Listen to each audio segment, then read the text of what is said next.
how's everyone doing today? So in today's video, we're going to talk about the new Analogue update.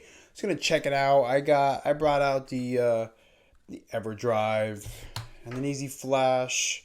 I also have the EverDrive Junior and the Easy Flash Junior and the EverDrive GBA. Let's just test out, make sure everything is working good. But on top of that, I do want to just see if anything else has changed, but we'll go over that in a minute. But please leave a like, subscribe. Thank you, everyone. We already passed 1,000. That is awesome. And now let's just get into the rest of the video. All right, so here we are on the computer side. So here's the website. I've kind of gone over this already before, but just as a double checker, you go to support. And from here, you can click on Pocket. And this is where you're going to see all the information you need for the beta. Now let's be released. So as you can tell, this is version 1.1-Beta-4, released today on September 28th. As time recording is 8:35 p.m. Eastern Standard Time. So let's look over some of this stuff. Now, honestly, the instructions are very simple. You just drag and drop it to the root of your SD card. You let it do the rest. That's it. But I guess we can open it just for you guys can see. Now the file, place it at the root of the micro SD card. Power. Make sure your Pocket is powered off fully first. Then you put it inside and you power it on, and then 3 to 4 minutes, and you should be done. It's fairly simple. Now let's go over some of the release notes, and I'll also put this in the link in the description below, as well as this link as well. So you have fixed various UI/text issues, fixes raising boot up noise, adjust messages when memories are unsupported in core.json. Let's see what else we have. Add chip32 virtual machine for more complex loading behaviors. That's cool. Added extensive debug logging when booting cores. Add list types options. Support to interact menus. Add interlacing video support. That's cool. Add controller connection status bit determine device. Okay. When docked, obviously. Fix data slot reload. Okay, so they've done some stuff. Fix radio button. Fix instance JSON parser bug. So they fix some bugs. Fix requested slot write command to pass expected data size first. And fix crash when exiting browser. That's good too. Developer tools. They've added assist, load details.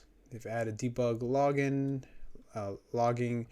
And they fixed some stuff for the dock as well. They fixed analog joystick and trigger support on many controllers, including Xbox 360, Xbox One, PS4, and 5, and more when wired or wireless. That's cool. Like I said, when I get the dock, I'll be able to test that out a little bit more. Hopefully by then, a lot of this stuff will be fixed. It's also cool. The 2.5G SN30, this is 8-bit controller, supports create save state when pressed up select. That's awesome. So anybody who's got the controller and a dock, please let me know how that works. All right, so let's just download it, and then, like I said, I'll drag and drop it to the root, and that's it. Pretty much it for the computer side. Actually, hold on. Let me check one more thing real quick. All right, one more thing to check out is their development schedule, which I do not believe they are gonna meet. Looks like they were supposed to have screenshots, GB camera image saving. Memories is in beta. Libraries, I believe, is in beta. No, it's not. So they have some of this stuff, but not all of it. It's very limited at the moment. Full button mapping. So they have not hit a lot of their milestones. This was definitely supposed to be much further along, but I cannot honestly be surprised. Their development schedule so far has been pretty late.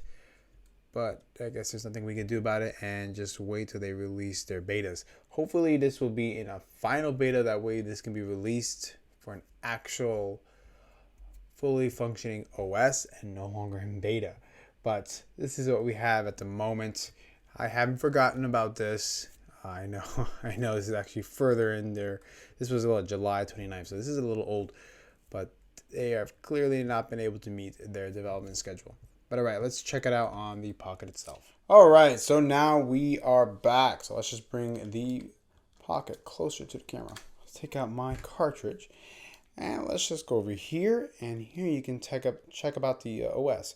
So as you can tell, this is version 1.1 beta 4, and here is the exact same stuff that I already mentioned that has been fixed. So I'm curious to see. Unfortunately, I can't test any of the dock stuff. So like I mentioned, please test out the dock stuff. Let me know if it works. But other than that, I could try and test out some of this stuff, but I think a lot of it you're going to see more as you're playing. So what I would honestly like to do more is just check out some of the compatibilities. Let's see if this finally works. I won't hold my breath, but let's just test it out. See if the GBAX7 works now. It has always run. Aladdin. Nope. All right. Well, that settles that. So unless I do the soldering, I don't think that's going to change. Let's try Easy Flash. So I like the way it looks. Okay, let's start that up.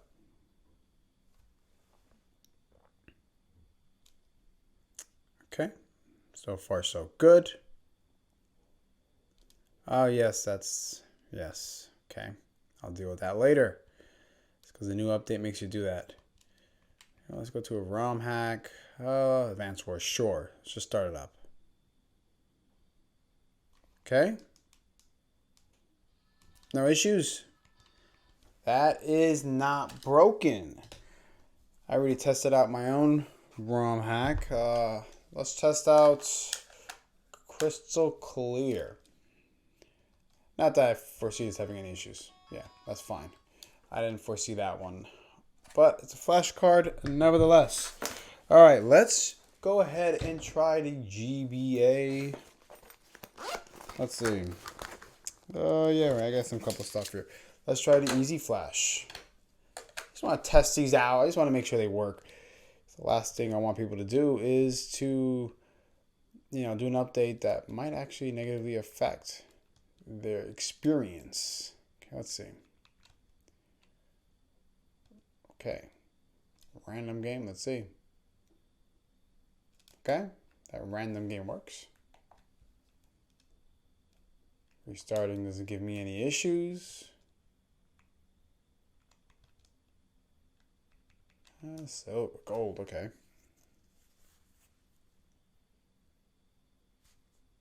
Okay, there we go. So far, it looks good. Yep, that looks good. And last but not least, I will test out the EverDrive. I know people have all the cores already, but there's still a lot of people who would like to play these. And I am one of them who like to play this. Sometimes you'll have games, Pokemon games, you might want to have the real-time clocks where having one of these or an EverDrive that is compatible always wins over the cores at the moment, since that real-time clock is really it's really something people want. And I am one of them. That's why I use this single ROM flash card for this one that has a battery to play that, because I like the time. That is pretty important to me. All right, let's see. Okay. All right, looks like this works beautifully as well. All right, that's cool. Let's just check out other stuff as well. Okay, memories still look the same. Open. Let's try one of these. Let's try Pokemon Unbound. Ironically enough, Pokemon Unbound, I've been playing it recently, and it's actually a lot of fun. I definitely recommend it. Not to mention that this does not play on the EverDrive. It plays better on emulators. It does not do well in the EverDrive. It just keeps crashing or restarting, and it's been giving me hell on the EverDrive. So I decided to just play it on the cores, and it works beautifully. The only thing that doesn't work at the moment is the real-time clock. So that's the only downside, but I'd rather play with it on the analog than on an emulator, personally. At least I could take this to, yeah, but there are other emulators you can use too. Yeah, right. By emulation, I mean software emulation. But it looks beautifully. Okay, so the cores work with no issues. Let's see what else they said changes were. Okay, interactive menus, expansive core boot. Okay, seems like a lot of it is more internal. Okay, they fix some bugs. Okay, Studio.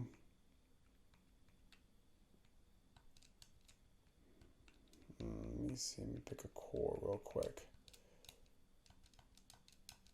No, I don't think much else is going to be able to be shown. It looks like this is a pretty straightforward update. A lot of it's going to be fixing up the inside.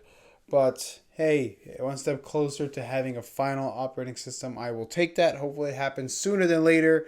They're a little bit behind at the moment. So as you can tell, this is not the revolutionary update like what we saw for version 1.1. This is more of internal fixes. But hey, nothing's been broken so far. So please let me know if anybody out there has had issues with something breaking because of this. That way I can share it with everybody else. But at the moment, seeing it from day one, I haven't noticed anything broken right now. But hey, anything can happen with these betas. So, all right, everyone. Thank you for watching. Please leave a like, subscribe, and I'll catch you on the next video.